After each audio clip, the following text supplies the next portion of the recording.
everyone, Steve Kim here. So excited. Steve Kim Show episode number 104. The much anticipated June stats are in, and as usual, I got your numbers and your stats, so let's get right into it. So back in Toronto, May 2020, we had just over 1,490 sales versus just over 4,000 active listings. Fast forward into June 2020 in Toronto, we see the number of sales shoot up to just over 2,800 and the active listings following suit at just over 5,300. That's about a 90% increase in sales activity month over month in Toronto. Well, in York Region, what happened? Back in May of 2020, in 2020, we saw the number of sales to be just over 690 versus just over 2,400 active listings. Fast forward into June, we see a same pattern in that we see the number of sales shoot up to just over 1,300 and active listings shoot up just over 3,000, which is about a 96% increase month over month in terms of sales activity. Now, months of inventory, this is all checks and balances, supply and demand. So back in May 2020 in Toronto, we were hovering about 2.7 months of inventory.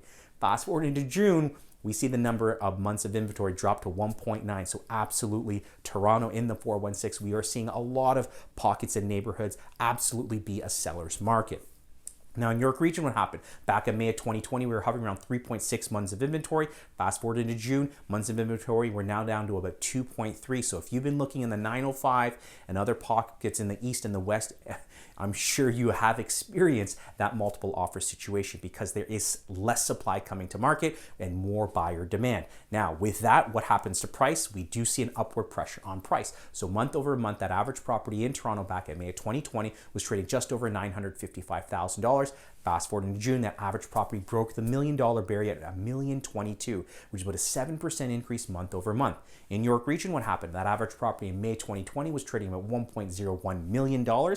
Fast forward into June, that average property was trading just over $1.09 million, which is about an 8.2% increase month over month. Now, the month over month price changes is not really indicative of what's been happening in the market. To get a clearer picture, we really do need to focus in on year over year price trends, especially with all of the volatility that's been happening because of COVID. So the average property in Toronto back in June 2019 was trading at just over $915,000. Fast forward into June, just like I shared, that average property is now trading at $1.022 million, which is an 11.6% increase year over year. So we really have to take a look at the longevity of real estate. And like a lot of people talk about, real estate is a good long-term investment. So if you're trying to predict the market in terms of month over month, no one really wins trying to predict or time the market, as we know.